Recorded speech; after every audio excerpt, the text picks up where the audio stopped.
Yes. Okay. So, hi everyone. Thank you so much for joining us today. The subject that we chose for this live session is hard. Creating videos for LinkedIn pages is not that easy. Requires skills and times to create this content format. And I know that this is a struggle for many business owners, and it's a really pain for social media managers to invite their team to create this content for LinkedIn. So that's why my guest for today is Louise, Louise Brogan, B2B video and content marketing strategist, author, podcaster, and YouTuber. Louise, welcome. How are you today? Thank you so much, Adina. I am good now that I got my tech sorted out and I was actually able to join you in a way that you could hear me and see me. Yeah. Yeah, so that's why we missed the first 2 minutes in this live session, but now everything is working. Everything's working. It's all Yeah, good. the joy of being live. So you Yes. never know what could happen. You never. I think the last time I went live on the internet, my window cleaner arrived and was cleaning the window right beside me, but nobody else could hear him. All I could hear was the washing noises. So you never know. Yeah, so we could discuss this. We could address this when we're discussing about setup for creating videos for YouTube. Yes. If you have questions during this live session, we have here chat. And also, once we discuss and dive deep into the subject, I will list some resources that Louise and I will be sharing during this live video.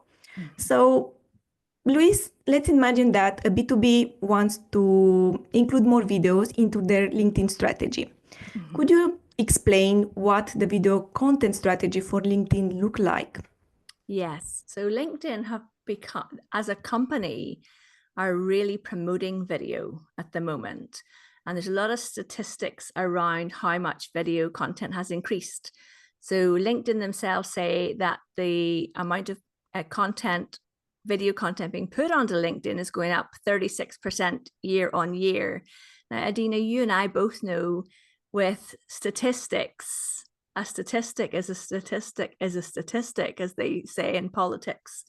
So yes, it's increasing 36%. That does not mean 36% of companies are using video.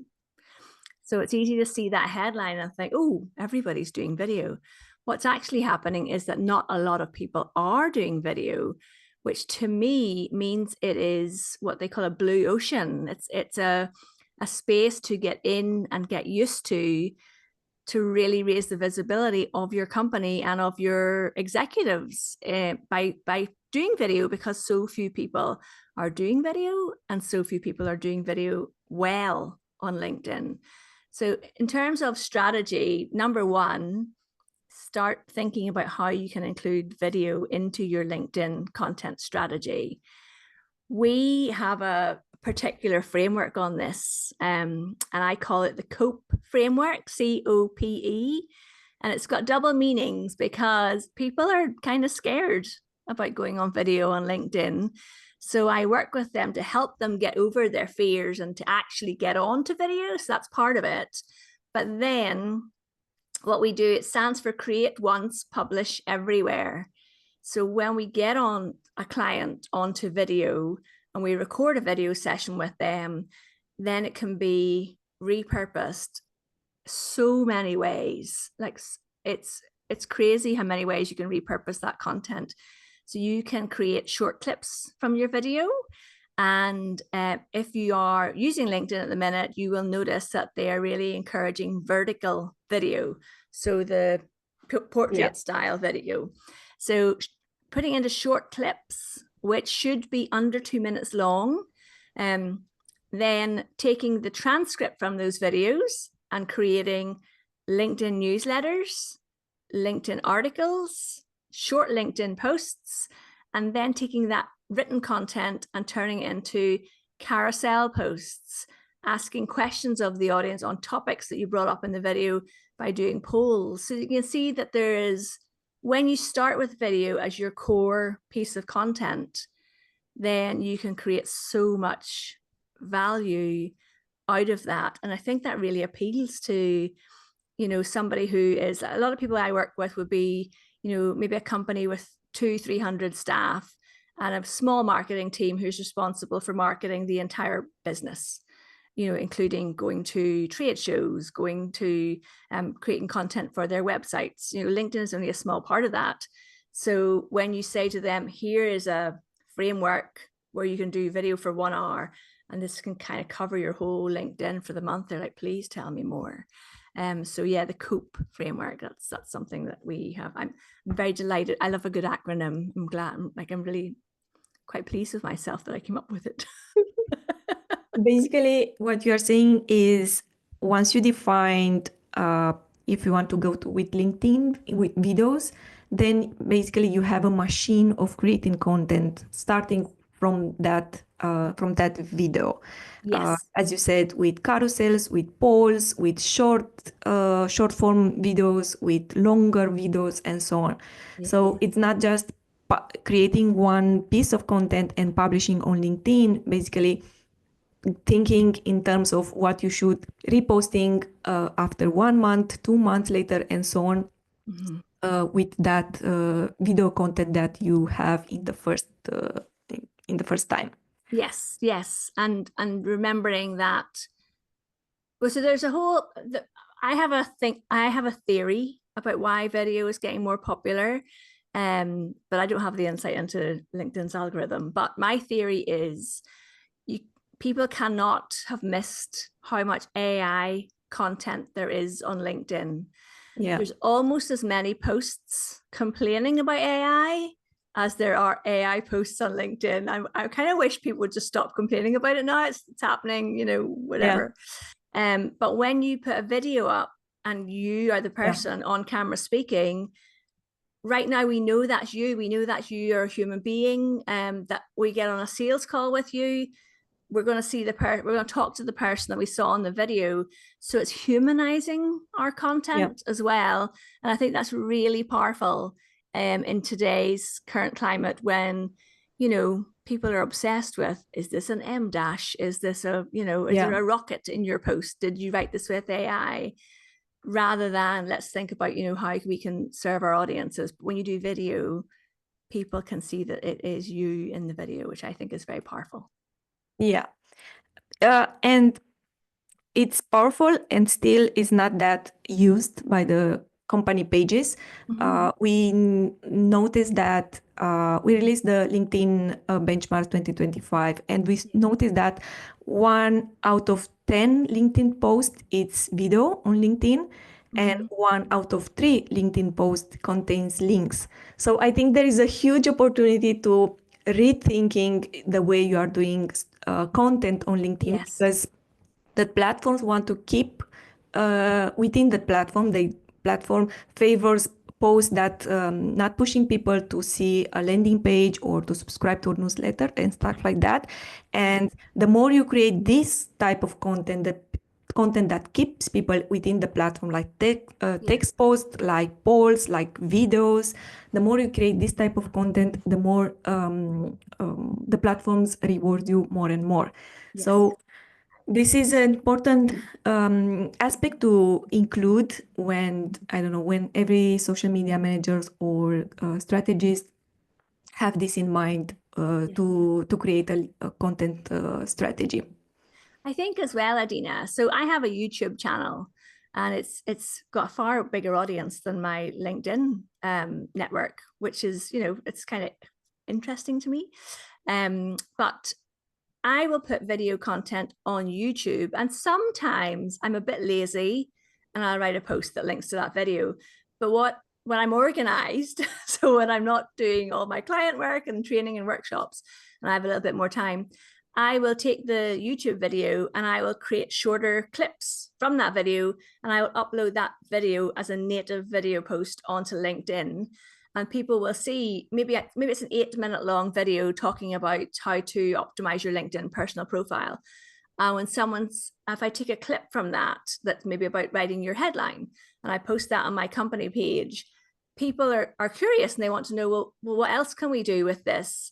And that's when you set up your company page in a way that is attached to send people to your YouTube channel. You know, they go to the about section, they can read about it. Maybe it's in one of the pinned posts at the top of your page. Maybe it is there's information about that in your company page header image. So doing it that way, I will get more engagement with uploading the clip from the core video onto my company page, but people will still see, oh, this comes out of a YouTube video, and they'll still go and check out that YouTube video. But I get more reach with that than, as you say, sending people to a link off to YouTube in the post. Yeah. So we talk a lot about how important is video, but for most of the people, sometimes the difficult comes from, I don't know, they are camera shy. I have the same the same struggle. So what's the, I don't know, the ideal setup for creating videos with business owners or colleagues, because everyone can join to this plan and becoming part of the LinkedIn content strategy? Yes. So I think we became video first marketing in my agency about a year and a half ago. I was testing it out and I realized that the reason it works is because I am literally holding somebody's hand, not physically. But we get on a video call, and you can do this within your own company as well. You don't need to outsource to a company like mine. But when you have somebody else there and you can record it, say you're going to record it on Zoom or on StreamYard or whatever channel you want to record it on, when you have somebody else on the camera who then asks you a question. So let's pretend, Adina, that you are my client, and I want to record a video with you that is just you speaking on camera about why we should pay attention to the LinkedIn benchmarks report from Social Insider. So ahead of our scheduled call, you know that I'm going to ask you questions about the report. So maybe there's 3 or 4 questions. You and I get on the call together, and I will, after we chat and catch up and everything, I will then say, so Adina, can you tell me what was the most surprising thing you discovered in the benchmarks report that you published in 2025? Then I go off camera. So it's just you on the screen, and you are speaking to, but you're speaking to me. Yeah. So what happens, and we do that for 3 or 4 questions, and at the end, I then take that video and I cut it and edit it. So it's just 4 video clips of you on screen speaking in your expertise. You're very comfortable because it's literally, you're just speaking to one other person. And because you're speaking to a person, it's so different when you record a video on your own. If you set up your phone and your tripod and you hit record and you try and speak into your camera, it's just human psyche. We like to speak to another person. Yeah. And it comes across, the end video comes across like the person watching it feels like you're talking to them, because you literally are talking to the person who's doing it with you. So if you have a marketing team and you want to do this with your C-suite executives or your sales manager, I suggest you do the similar setup. You set aside a time, you prepare what you're going to ask them, and then you ask the question, and then you just record them answering the question. And I think that makes it a lot easier for people to get started with this stuff. It basically is like a discussion. You have a conversation with someone, but the camera is only on you. Yes. So you're only taking the recorded answer. You're not, the question doesn't appear anywhere in the end result. Yeah. So we've done this with loads of clients. That's one way to do it. I have another way to do it, but do you want to ask me any other questions about that method first? No, go further. Okay. You can share. So the other one that I have done with clients, which I absolutely love, is doing a LinkedIn Live event. So let's say we're planning our content for Social Insider for June, July, and August. Then I would be persuading you, Adina, to set up a 2-hour live mini conference, if you like. Yeah. Yeah. So you've got your marketing manager, you've got your CEO, you might have 2 special guests, and you've got a theme around the whole thing. And then, so it could be, let's talk about Instagram. So we're going to do Instagram Reels, Instagram Threads, and Instagram Analytics, say, for example. So we create a LinkedIn Live event on the company page. You invite your expert speakers to join that event. You invite all your audience to attend the event live, and then you host your event. So you host your 2-hour live stream. So maybe you, Adina, are the MC or the host, or somebody else in your team is doing it. And you have your first little session, and you have a break, and you literally bring in the next session. And we did this through StreamYard. And at the end of it all, you have gone live on your page for 2 hours. Yeah. Well, what do you do next? Now we have got 2 hours of video. Yeah. And we take that, and I can literally create 3 to 6 months worth of content from that. If you think about the short clips. So we did this with my client, and it was actually across 2 days with 8 hours of video. It's amazing. Each of the speakers had a 30-minute talk. So each of those 30-minute talks are now going on their YouTube channel. And then I have repurposed each 30-minute talk into 5 short clips, which are going out across the chat on the LinkedIn page across the next few months. Then we take the transcript, and we've written blog posts, and we've written email newsletters, and then we're creating PDFs from that. And literally that 2 hours, it does take preparation. Yeah. And you have to get your speakers in, but if you've got 2 hours of video content, that just creates so much opportunity. And you get it all done in 2 hours, which I think sounds quite appealing to people who are working in the corporate space. Yeah, and I think it's challenging in terms of approvals, what they can share after the live session, what they can share during the live session, and so on. So the process of filming involves also to get the approvals from legal to make sure that the content that you reach and you touch during the live session is that it's okay with the company terms and conditions. And also it's important to plan the post-production, as you said, the editing, the graphics, PDFs, blog posts, newsletter, and so on. So basically it should be developed like a campaign on multi-channels. We have this live session on LinkedIn or Instagram page, and then you involve the other channels to distribute this live session. And so you have to have a proper plan. You have to have a content plan for what you're going to do afterwards. And when we did this with my client, it wasn't that the people came on and just spoke for 30 minutes. It was like as though they were speaking on stage at a conference. They had prepared their talks, and they had slides and everything, so which also can be repurposed. But once you've done that once, and you've got the framework for that whole piece, then you could be doing that once a quarter. And the flip side of that, Adina, is that people will start to follow your company page because they know you're going to do these quarterly reports, and you're going to bring in the best speakers to speak at those events. So I get very excited about this stuff.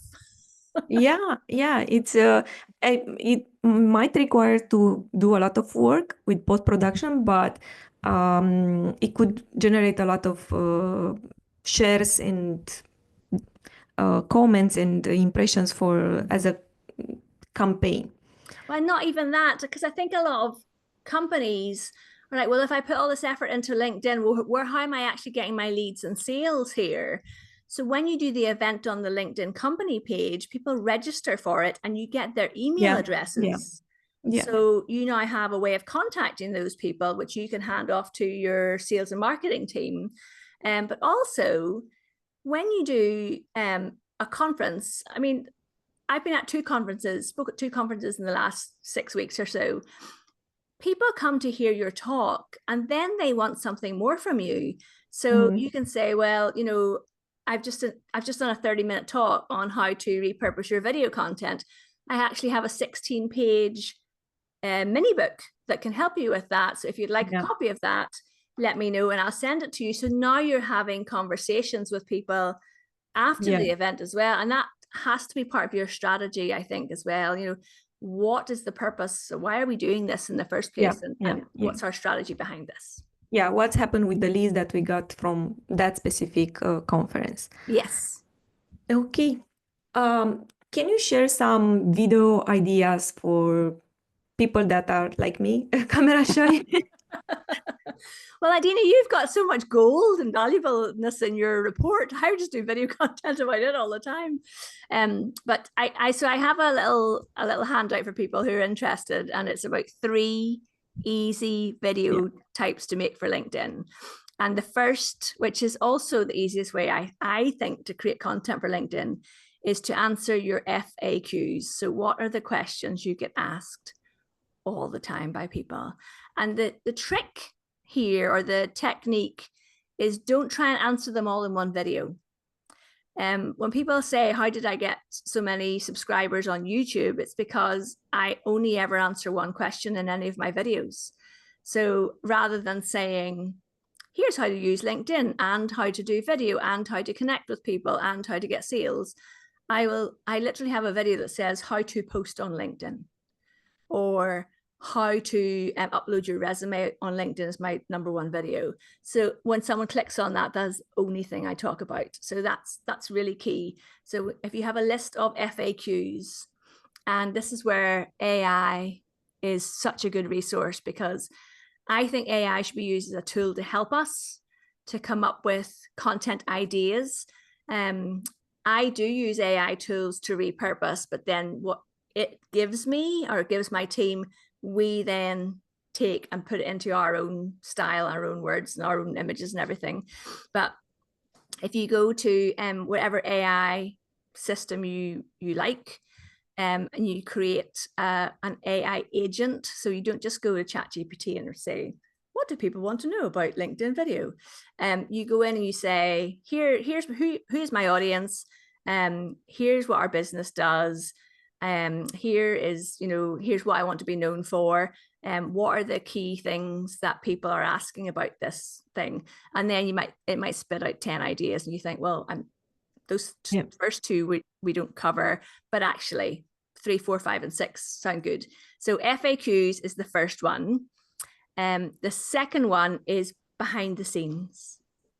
People love to see what actually goes on in your business, and whether that is we're opening the doors to a new premises, or Doreen on the front desk turned 35 yesterday, or whatever.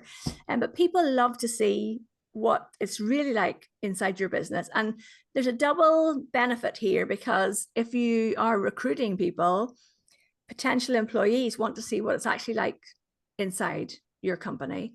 It could be, if you are a solopreneur, it could be that you run workshops. So behind the scenes could be, getting ready. Here's all the things I'm doing to get ready for my next workshop. So something that shows people a little bit behind the curtain, if you like. If we think about the Wizard of Oz, and you pull back the curtain and there's a man standing with a crank. So it's people want to see what's it really like inside your company. Obviously, you want to keep it professional. Yeah. We're not taking videos of us all down the pub on a Friday night. Not those days are gone for me anyway, Adina. So just keep it professional. And then the third video idea is industry news. Yeah. I was listening to a podcast this morning called it's about growing email newsletters. It's called Growth something. I can't remember the exact name. But they were saying that some of the biggest newsletter subscribers on LinkedIn or on Substack are people who do regular updates on the news in their industry. Things you need to know, that kind of. I genuinely was listening to it thinking maybe my entire newsletter should just be one LinkedIn thing you can do today. That's not what it is, but industry news. So something that comes out in the news that you can give your personal or your company thoughts on what that is. So there's a couple of senior people that I follow who do video really well, I think, on LinkedIn. One of them, as she's just handed her notice in at Channel 4 in the UK. That's a lady called Alex Mahon, and she's really good at doing video that is, you really feel like you're connecting with her. So she's at work and she's in a professional environment, but she's just like kind of chatting into her phone. So I really like the way she does video content. But that's not the style of content we do with our clients. It's not just off the cuff. And I think people would find that much harder to create. But yeah, doing updates on what is happening within your industry is hopefully another easy way for people to come up with content ideas for their video. I can confirm that industry insights or trends are working pretty well. We noticed that for our page, these content ideas are basically driving us followers. So once we post industry report or social media benchmarks, we saw a spike in the followers growth. So keep in mind that people they want original research and data, yes. Especially nowadays when we have ChatGPT and AI, and maybe there is a higher need for curated content, original content that cannot be found on chat. Yes. So Adina, I had a very interesting experience with AI recently, where I was doing some research into competitors and what they do. And I was asking it, I was in the deep research piece, and I asked it a couple of things. Anyway, the information that came back to me, I knew for a fact was not true. Yeah. And I thought, so many people think that they can use AI and just come up with this information and use it. Whereas what you've done, and I in the same way that I think video humanizes us and gives us more reach because we can see the actual person, taking the time out to do your own research and write your own thought leadership on this stuff without using any AI is actually going to make you stand out and go further faster. I mean, I wrote my book, which I always have a little copy to show people. And there is not an ounce of AI in that. Now, it took months. It took me 6 months to write it and about 3 months then to get the whole thing edited, all the thing copyrighted, all the things you have to do in order to get it published. So it was 9 months. And I know there are tools out there. I think, you can write a book with AI in a couple of days, but you're not going to get the same experience. And I think it lifts you above those people. So yeah, that's such a good point about, and your social insider report, it elevates you as a company and as a brand because you've actually done the hard work to get it out there. Yeah.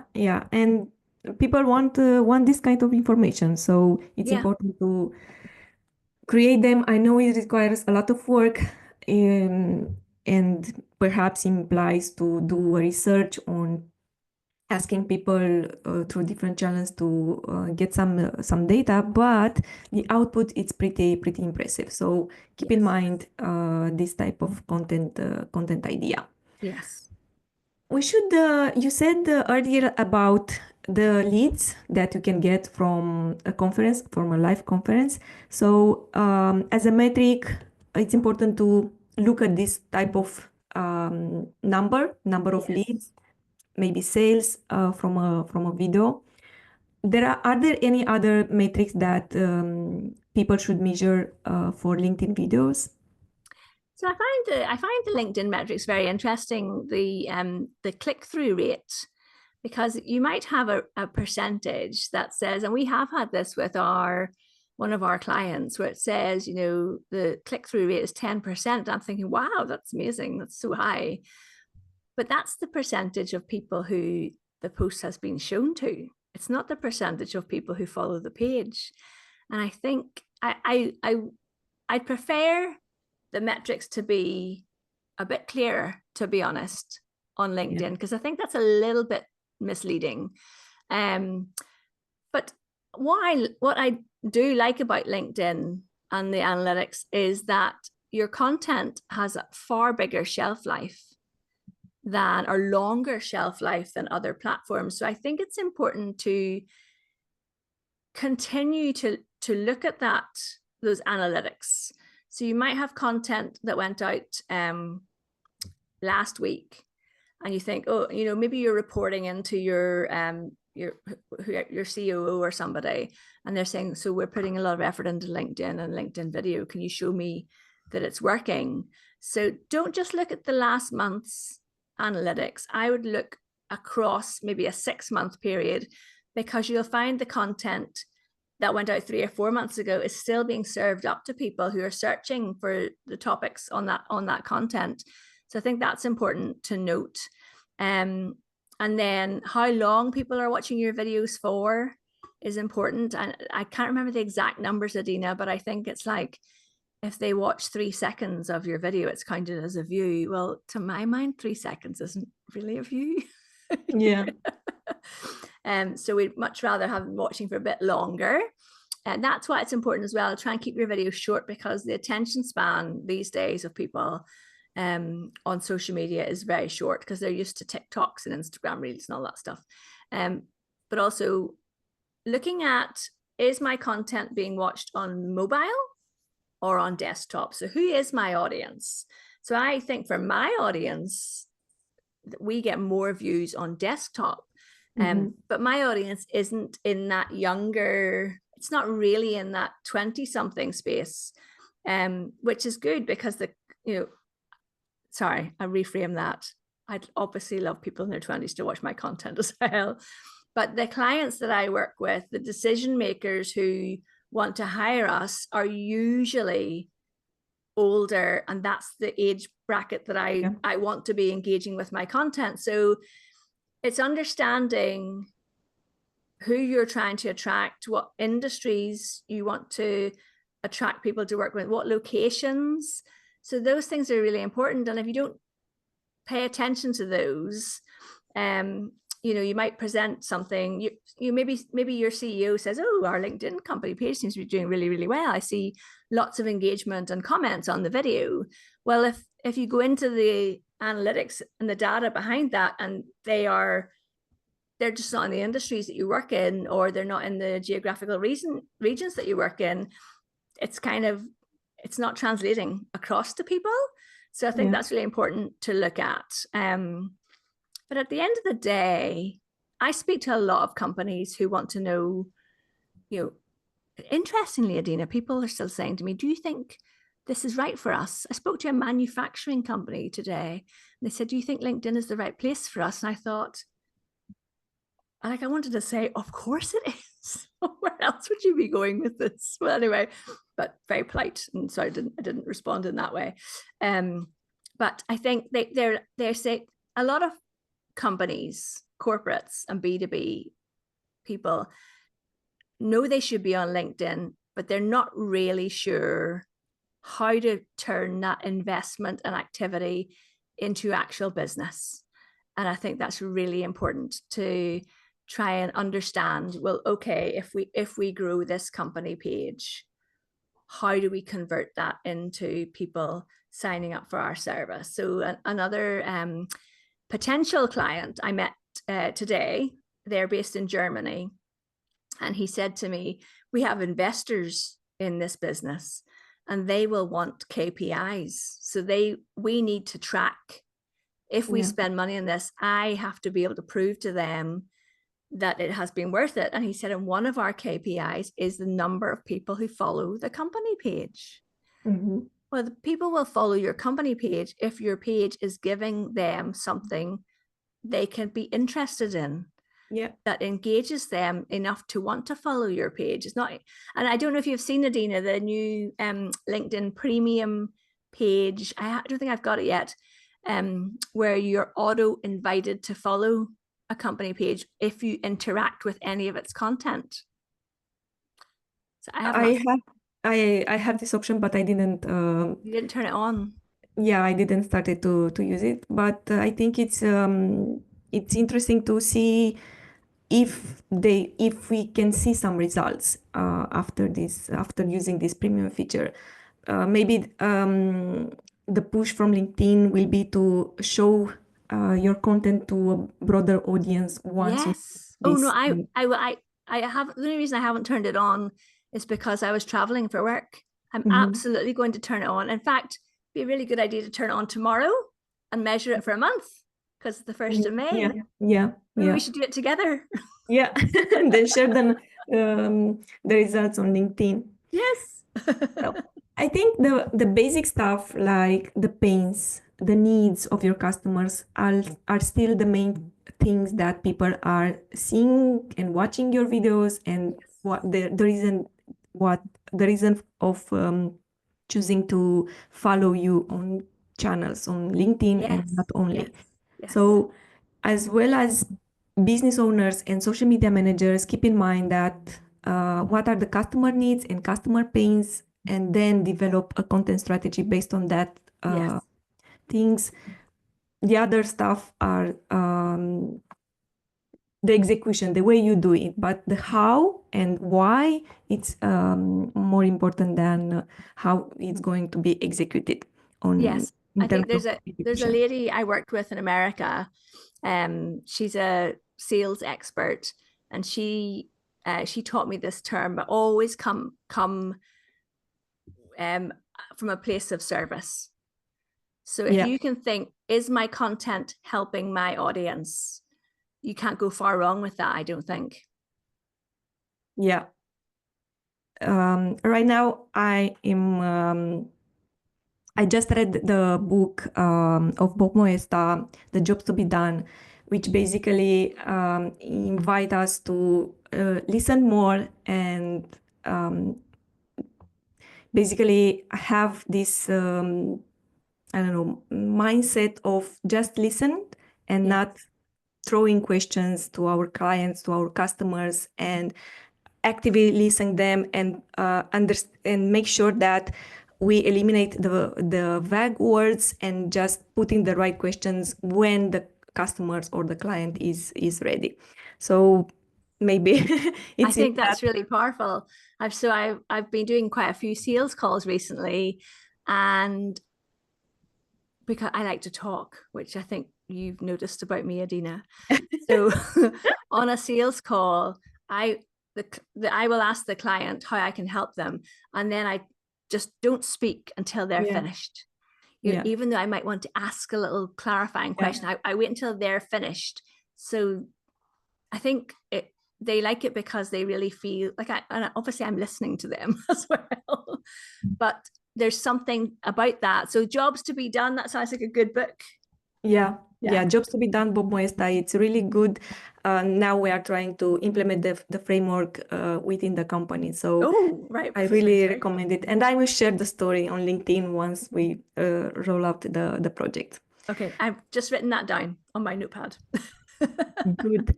So thank you so much for sharing all the stuff that you learned through the years and the experience with LinkedIn videos. Where can people find you? So come over to LinkedIn and connect with me. And I created a little PDF to help people get started.